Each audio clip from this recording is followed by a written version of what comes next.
Hello everyone, welcome back to my channel. অবশ্যই আজকে আমরা প্রেজেন্ট কন্টিনিউয়াস টেন্সের নেগেটিভ সেন্টেন্স সম্বন্ধে জানবো, ঠিক আছে। তো এই প্রেজেন্ট কন্টিনিউয়াস টেন্স মানে কি না হচ্ছে ঘটমান বর্তমান কাল। আর আরেকবার হচ্ছে সংজ্ঞাটা মনে করিয়ে দিই, ঠিক আছে।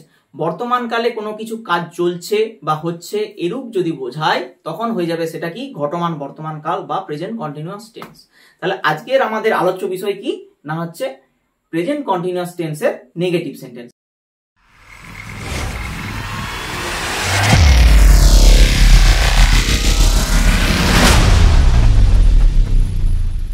নেগেটিভ মানে কি?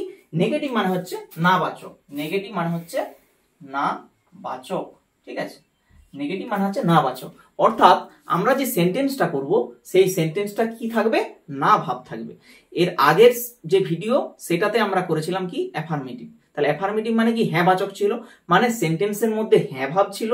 এবারে আমরা করব কি না ভাব, অর্থাৎ নট থাকবেই থাকবে, ঠিক আছে। তাহলে আমরা খুব সহজে জেনে নেব এই যে আমরা নেগেটিভ সেন্টেন্স এটার গঠন সম্বন্ধে আমরা জেনে নেব। গঠনটা কেন জানতে বলছি বারবার? গঠন যদি তোমরা জানো, গঠন যদি তোমাদের মুখস্থ থাকে, তাহলে তোমরা আইডেন্টিফাই করতে পারবে যে এই সেন্টেন্সটা হচ্ছে প্রেজেন্ট কন্টিনিউয়াস টেন্সের নেগেটিভ সেন্টেন্স। আর এই চট করে এই গঠন অনুযায়ী তোমরা কিন্তু লিখতে পারবে, আনসার লিখতে পারবে। ট্রান্সলেশন থেকেও তোমরা কিন্তু করতে পারবে, ঠিক আছে। মানে যেটা ওই বাংলা থেকে যেটা ইংরেজি যে অনুবাদ দেয় না পরীক্ষাতে, বিভিন্ন পরীক্ষাতে দেয় তোমাদের জানার জন্য। তোমরা ধরো কারোর সাথে কথা বলবে, সেই ক্ষেত্রে তো তোমাদেরকে জানতে হবে। তো সেই হিসেবেও কিন্তু এই যে গঠন, সেই গঠনটা কিন্তু অবশ্যই জানা উচিত, ঠিক আছে। এবারে ব্যাপারটা হচ্ছে যেটা বললাম যে অ্যাফার্মেটিভে কি ভাব ছিল? হ্যাঁ ভাব ছিল। আর নেগেটিভে কি থাকবে না হচ্ছে না ভাব থাকবে। তো তোমাদের যদি উদাহরণস্বরূপ যদি তোমাদেরকে বলি সেটা কিরকম হবে না হচ্ছে নেগেটিভের ক্ষেত্রে কি হবে যে আমি ভাত খাচ্ছি না। অ্যাফার্মেটিভে কি ছিল না হচ্ছে আমি ভাত খাচ্ছি, আই এম ইটিং রাইস, সেটা ছিল। এটা কি হবে? I am not eating rice, ঠিক আছে। তোমাদেরকে আগে থেকে বলে দিলাম। তো গঠনটা একটু জেনে নাও। গঠন কি আছে না subject plus am is are plus not plus ভার্বের সাথে আইএনজি প্লাস অবজেক্ট বা আদার ওয়ার্ডস। দেখো কোনো চেঞ্জ নেই, অ্যাফার্মেটিভ থেকে নেগেটিভে কোনো চেঞ্জ নেই, জাস্ট এক্সেপ্ট দিস, মানে এই নটটা ছাড়া আর কিছু তোমাদের মাথায় ঢোকানোর দরকার নেই। জাস্ট এখানে নটটার শুধু জাস্ট চেঞ্জ, ঠিক আছে। তোমরা অ্যাফার্মেটিভ ভালো করে যদি শিখে থাকো তাহলে নেগেটিভ শেখাটাও কোনো প্রবলেম নেই। জাস্ট শুধু আমরা গঠনে নটটাকে জুড়ে দেবো ভার্বের সাথে আইএনজির আগে, ভার্ব প্লাস আইএনজির আগে জাস্ট নটটাকে জুড়ে দেবো, ঠিক আছে। তো আমরা সরাসরি সেন্টেন্সে চলে যাব। ধরো সাবজেক্ট আমরা কি বলেছিলাম যে আমি ভাত খাচ্ছি না, ঠিক আছে। সেটা কি ছিল? অ্যাফার্মেটিভে কি ছিল? আমি ভাত খাচ্ছি, ঠিক আছে। এটা কি হবে? আমি ভাত খাচ্ছি না। তাহলে আই আসবে, তাই তো, আই আসবে। আই তারপরে এখানে কি এম ইজ আর, এগুলো কি? এগুলো হচ্ছে অক্সিলারি ভার্ব। তাহলে এই অক্সিলারি ভার্ব কি বসে? আই এর ক্ষেত্রে কি বসে? আই যেহেতু ফার্স্ট পারসন সিঙ্গুলার, সেই ক্ষেত্রে কি বসবে? আই এর ক্ষেত্রে এম বসবে। তাহলে আই এম, ঠিক আছে। এবার বাধ্যতামূলক আমাকে নট বসাতে হবে, ঠিক আছে। আমি সোজা সোজা লিখছি যাতে বুঝতে সুবিধা হয়। তাহলে আই এম নট। এবার আমাদের কি করতে হবে না ভার্বের সাথে আইএনজি। আমরা যেই সেন্টেন্সটা বলছি সেই সেন্টেন্সটা আমাকে ক্রিয়াটা বা ভার্বটা আমাদেরকে আইডেন্টিফাই করতে হবে। তাহলে আমি ভাত খাচ্ছি না, তাহলে খাচ্ছিটা আমাদের ভার্ব বা ক্রিয়া। তাহলে খাচ্ছির ইংরেজি কি বা খাওয়ার ইংরেজি কি? ইট মানে খাওয়া। তাহলে আই এম নট কি হবে? ইট আগে লিখি, আই এম নট ইট। এটা তো আমাদের মেন ভার্ব, ঠিক আছে, ভার্বের প্রেজেন্ট ফর্ম। তাহলে ইট আমরা লিখলাম, তার সাথে আইএনজি যোগ করে দেবো জাস্ট, ঠিক আছে। I am not eating. এবারে কি করব না আমি ভাত খাচ্ছি না, তাহলে I am not eating rice, ঠিক আছে। এইবারে ব্যাপারটা হচ্ছে রাইসটা কি আমাদের? রাইসটা হচ্ছে আমাদের অবজেক্ট। কেন বলো তো?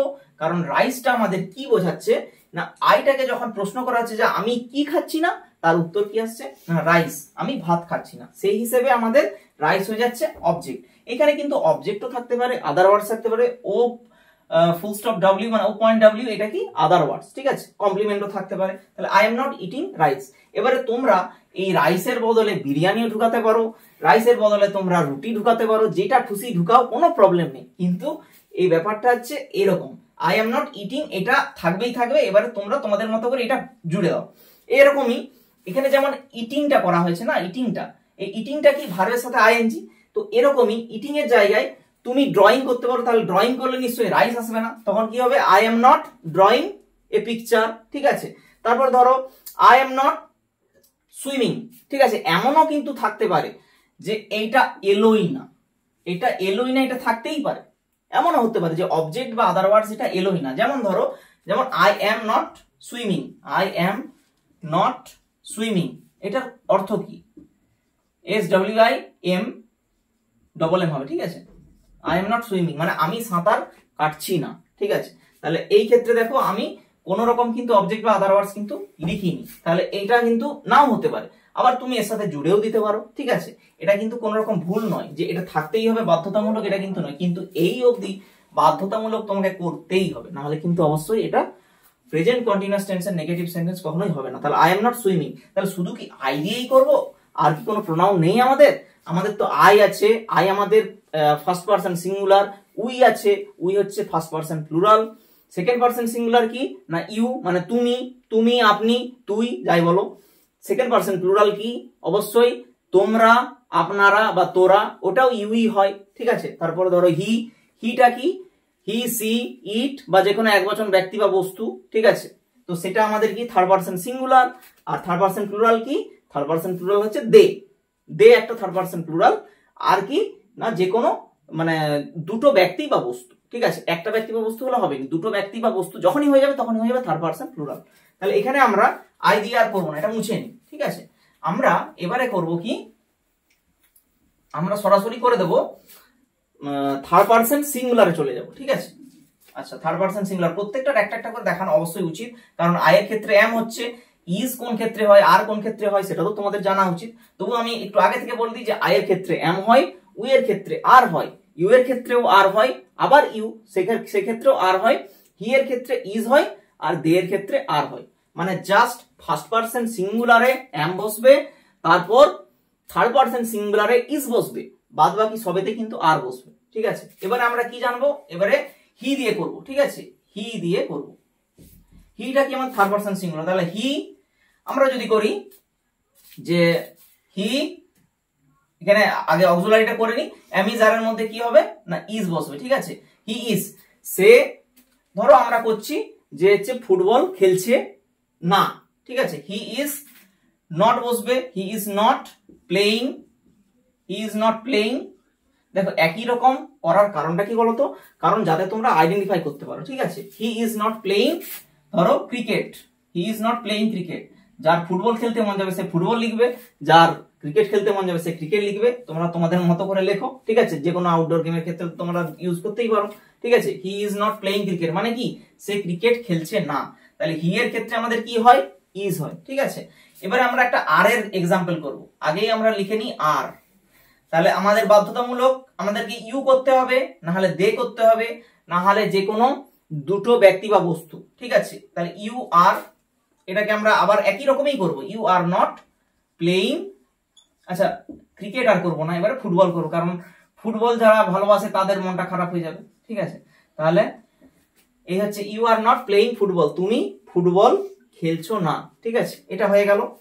এটা যদি আমরা ইউ এর জায়গায় যদি আমরা দে করি, ইউ এর জায়গায় যদি আমরা দে করি তাহলেও কিন্তু হবে, দে আর নট প্লেইং ফুটবল, ঠিক আছে।